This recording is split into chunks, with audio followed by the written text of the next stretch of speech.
Naman, ikaw naman Mother Dragon, kamusta naman ang tingin mo sa ang reaksyon ng mga Pilipino dito sa Europa, dito sa pag-aresto kay Oh well, nakikita naman natin talaga itong mga kanina, may nakausap tayo palangga from New York, from Ireland, talagang di ba? Ayan sila, una natin. So talagang dumadayo para ipakita ang suporta kay Pangulong Duterte. Again, they spend their own money, yung time nila. So, meaning, yung puso nila na pagmamahal sa bayan at support kay PRRD, unconditional talaga. Wala talaga nagputo sa kanila. Parang katulad namin, wala nagpudyo, kundi nararamdaman na lang namin na tumitibok-tibok ang puso. Ito yung friend ko dito na talagang nung binabiyahe pa lang si PRRD, kinukulit niya na ako na mag-travel dito. So, mararamdaman mo talaga na organic or genuine yung pag-ibig para sa bayan at para kay PRRD.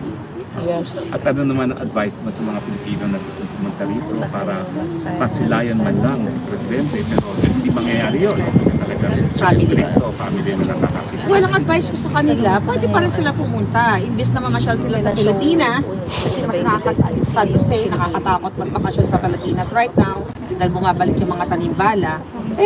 You guys are welcome here para magsama-sama tayo dito at para maipakita lang natin yung ating suporta. Although hindi talaga makikita si PRRD dahil family lang so far.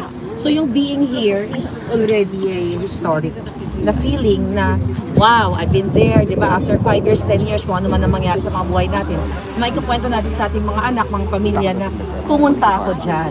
Nakita ko yung mga kababayan, naramdaman ko yung feeling, yung emotion bilang isang sumusuporta sa bayan at of course kay former President Duterte. So, gano'ng ka-importante na pupunta sila dito mismo? Kasi marami na talagang ang layo pa ng biyahe, galing Canada, galing Norway. Gano'ng ka-importante na miski hindi tayo nakikita ni Pangulo na nagtitipon-tipon dito, naririto pa rin sila. Napaka-importante, yung may kakayahan lang. Di ba? Kasi hindi naman din ganun mura yan ang magbiyahe dito. Lagi nga ako nanawagan noon na yung hindi pa ako nakarating dito sa lahat po ng may mga kakayahan. Pag dumalaw kayo para maipakita natin yung presensya natin. Although, yun nga, hindi talaga natin makikita si PRRD dahil hindi naman tayo kasama sa family. So, yung presensya natin, napaka-importante yun na maipamalas natin. Ganun naman when you support someone, pag umiibig ka, di ba? Sabi nga nila, tatahakin ang lahat, maabot ka lamang. So, pag-ibig sa bayan at pag-ibig sa ating former President Duterte. At gano'ng ka-importante na yung mga tao ngayon sa Pilipinas ay mag-shout out day para iparating sa administrasyon nito na mali ang kanilang ginawa kay dating Presidente Rodrigo Roa Duterte. Sabi nila, wala naman nangyayari Hindi naman daw nagpi-people power at hindi na mauulit daw ang 1986. Ano tingin mo? Well, napaka-importante na mag-speak up day ang lahat. At nakita naman natin na talagang, I may say, multi-million Filipinos all over the world na nagpakita na pinarinig yung boses nila. So, ibig sabihin, hindi lang tayo dalawa nagsasabi na something wrong with the Bangag administration. Ibig sabihin, mas marami ang mulat. Pero doon naman siya nagsasabi na, lumabas na kayo lahat, wala pa rin revolution. Ang peaceful revolution naman hindi nangyayari ng overnight. Diba? Pag tinignan mo yung history ng revolusyon ng iba't ibang bayan, ibang nasyon, hindi naman nangyayari yun ng 1 day, 2 days, 3 days, or 7 days. May proseso. So, kailangan lang ma-sustain natin yung laban natin. Yung pagpapakita natin na ayaw na natin sa cocaine addictus ng presidente. Authenticated naman yan. Kaya nga, lagi ko silang challenge, no? Spokes na, kung talagang ako ay nagpapakalat dito ng kasinungalingan, which is yun ang binabato nila sa akin, file sila ng case against me na nag-AI ako o nag-fabricate ako ng storya. Kasi nakafile nga sila ng 4 cases defamation case sa Amerika. Bakit hindi nila ako filean dun sa particular issue ng pulboronic video? Diba? Kasi authenticated. Ayaw nilang magkaharap kami ni Marcos Jr. sa korte. Siguro kaya takot naman sila mag-file. Well, alam mo, maraming sinabi mga NBI na AI daw yung pulboronic video na ipinakita mo. Ano bang nakasaad dyan sa authentication? Sino yan? At bakit kasinungalingan yung sinasabi ng mga taong gobyerno na AI daw yung pulboronic video na yun? Folks, imagine mo, that was State of the Nation, di ba? Last year, July yun. So, nung pinalabas ko yun, nandoon ka, nataranta sila at bigla silang nag-conclude na AI without really studying or ng expert Ang expert lang nila, picture. Hindi naman ganun yung forensic investigation eh. May dadaan kang proseso. So, definitely, yun ay kanilang pagtatanggol. So, yung NBI Director, NBI, PNP, DILG, lahat naman sila during that time, ginakot ako eh. Nakakasuhan nila ako. Kung natatandaan ninyo, kakasuhan namin na nagpakalat ng AI video. Eh, mag-iisang taon na. I challenge them every day. Kasuhan nyo na ako patungkol sa video na yun. Tapos AI yun. Eh, sinagot ko naman, sinagot ko nga yung 4 na kaso nila. Ba't yung sasagot itong video na ito na sinasabi nilang AI. At hindi po ako techie, kaya definitely wala akong alam sa AI. So, hindi ako marunong sa mga ganyan-ganyan. So, sila yung nagsisinungaling. Ulitin ko, kung sa tingin nila ay nagpakalat ako ng kasinungalingan or fake news or AI video, then, dali nila sa proper, dali nila sa korte para doon natin kami bakbakan kung sino nagsasabi ng katotohanan.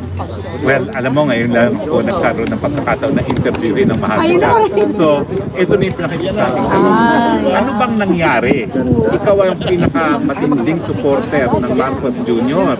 Anong nangyari at biglang nawala ang suporta at ngayon pinaka-maanghang kang kritiko ng Marcos Jr. administration? Ano ang nangyari? So, nung April 2022, nung dumating ako doon sa Pilipinas para supportahan yung kanilang meeting di avance, ay nakita ko na parang hindi talaga para sa pagbangon sa Pilipinas yung Marcos Jr. Naramdaman ko na yun eh. Bakit kamo? Doon pa lang ang dami ng politika sa paligid ni Lisa at saka ni BBM. So, message ko pa nga si Lisa. Sabi ko sa kanya, Lam, alam mo, napapaligiran ka ng ahas. Yung mga tao mo, yung pala siya yung ulo ng ahas. Then fast forward, yung inauguration, inibitahan niya ako, siya yung nag-invite sa akin, the first lady. Yun ang tawag ko nga sa kanya, Lisa Tanas, na umattend ako sa inauguration ni Marcos Jr. So nandoon naman ako at doon ko talaga actually nakita, nalaman na addicto siya, na gumagamit siya. Kasi bakit?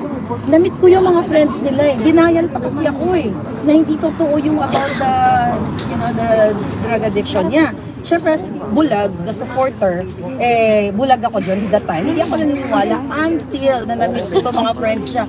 Pinapakita pang picture during the session. Hindi ko lang makuha yun eh, dahil ang sabi sa akin ng friend niya, this is for your eyes only. So nakita ako dun sa picture na yun na talagang nag-session sila.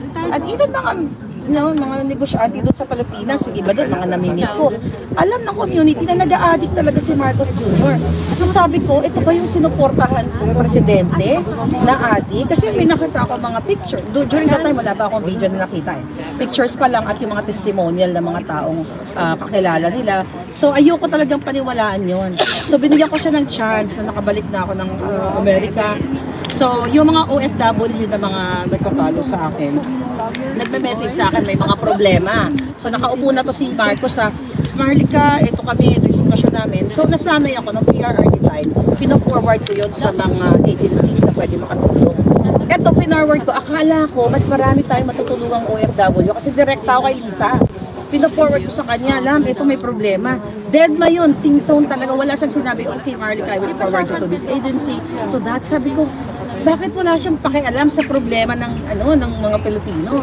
So hanggang sa dumating yung time na maraming mga information talaga akong nakatanggap na tinatago ko lang dito. Sasabihin ko ba to? Actually sabi ko pa nga, let's give them a chance, baka sakali, bago pa lang.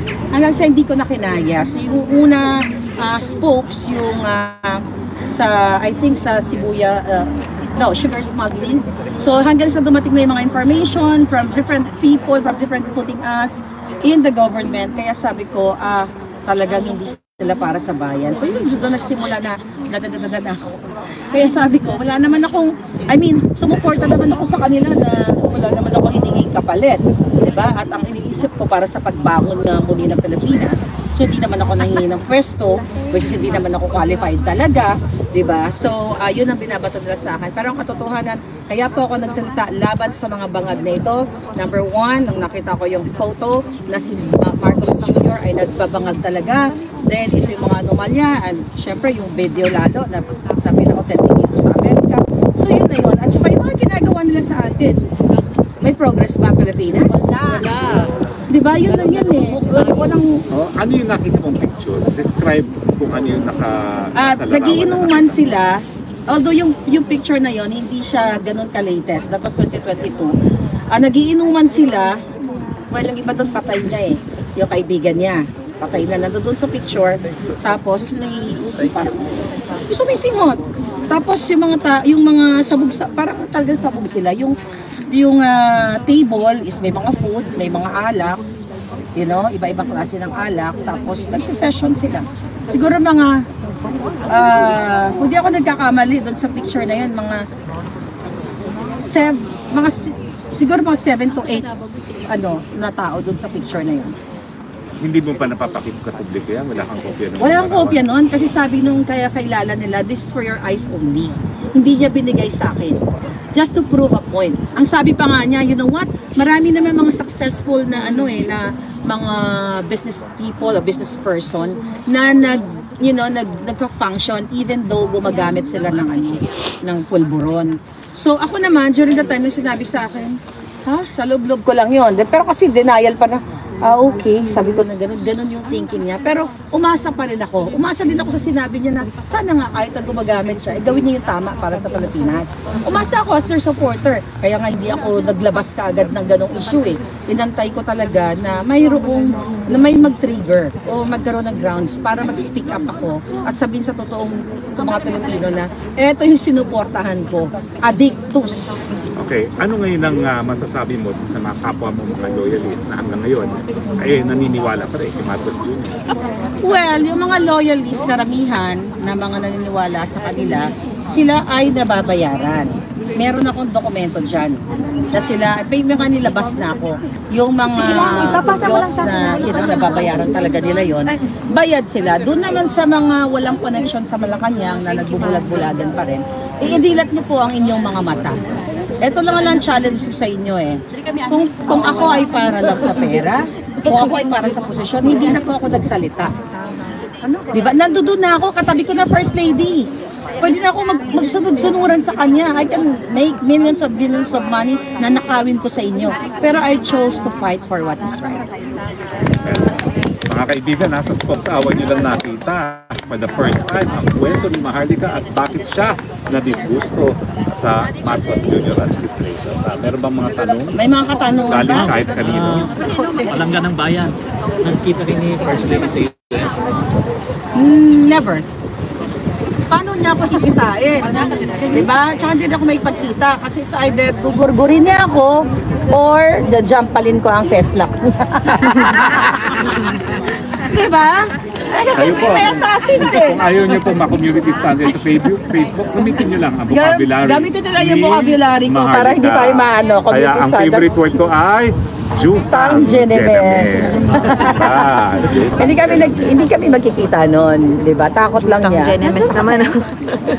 Well, we don't know. Kasi alam mo naman yung babaeng yon, predated yung mga pictures. Paano mo naman paniniwalaan, baby? Yes, sa Pilipinas, we don't know. Pero kasi paano ka magtitiwala sa isang bangag? Sige nga. Ayan. Wala na. Palangga ng bayan, final message na lang sa lahat ng mga Pilipinong nagmamahal kay dating Pangulong. Well, sa lahat ng mga Pilipino na nagmamahal, hindi lang kay PRRD, para sa tapat Pilipinas. Lahat naman tayo dito, hindi personal na dahil gusto natin mga Duterte. Ako talaga, ang aking interpretasyon sa mga Pilipino dito na nakikipaglaban dito man sa Dahig o sa ibang na bahagi ng mundo, ay dahil gusto nilang magkaroon ng magandang kinabukasan ang mga pamilya nila, ang ating mahal na inang bayan Pilipinas. So mensahe ko sa inyo, huwag po tayong tumigil sa pakikipaglaban kung ano yung tama. Alam ko, mahal ang pakikipaglaban sa tama dahil namamasakay tayo dito. So papasan ba't didinggin din tayo ng Diyos na ibigay sa atin naman lang ang kaalwanan sa bansang Pilipinas. Hindi na pupugaran tayo ng mga addictus.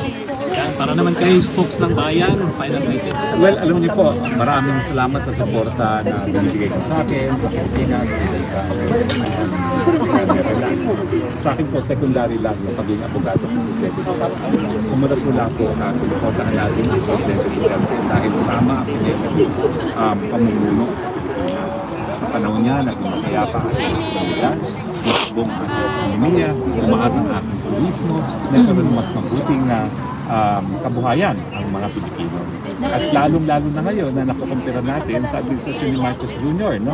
Na isa na tayo sa pinakamasamang ekonomiya ngayon at tayo na ang notorious for one of the most unsafe cities. Dati pinaka-safe tayo, ngayon isa na tayo sa pinakadelikadong lugar at syempre pulelat tayo pagdating sa turismo. So talagang, at isa pang hindi ko makakalimutan yung nakita ko sa una-unang pagkakataon yung bahay kalapati na tawag ko na tinitira ni Presidente Duterte. Dito lang ako makaniwala na ganun kaliit ang bahay ni Presidente at parang bahay kalapati kasi meron siyang circular stairways papunta sa maliit niyang kwarto which is the entirety of the second floor. Pwede pala talaga na maging Presidente na hindi nagpapalala. Kaya naman po, ganito na lang ang pagmamahal na pinapakita ng sambayan ng Pilipino. Isa lang po dun sa milyones ang pamahal ng Presidente Duterte. Whether or not I retain this council, secondary po yung issue na yan. Importante ipakita natin. Mahal natin siya dahil tama ang kanya naging pamumuno. Yes. Okay? Alright. Well, anyway, naabangan po natin ngayon ang paglabas ng pamilya kasi kakaiba ito ha. Nagsabay-sabay sila. Oh, this is the first time na nagsabay-sabay si VP, si Ma'am Hanilet at si Kitty no, na bumisita. No? At meron pang kasama na taga-embassy si Ma'am Hanilet. No? Oh, yeah? Parang consular visit siguro ang ginawa niya. No? So malalaman natin bakit kaya sila nagpulong bilang isang pamilya. Kung hindi masyado personal. Siyempre, re-respetuhin din natin yung privacy ng pamilya.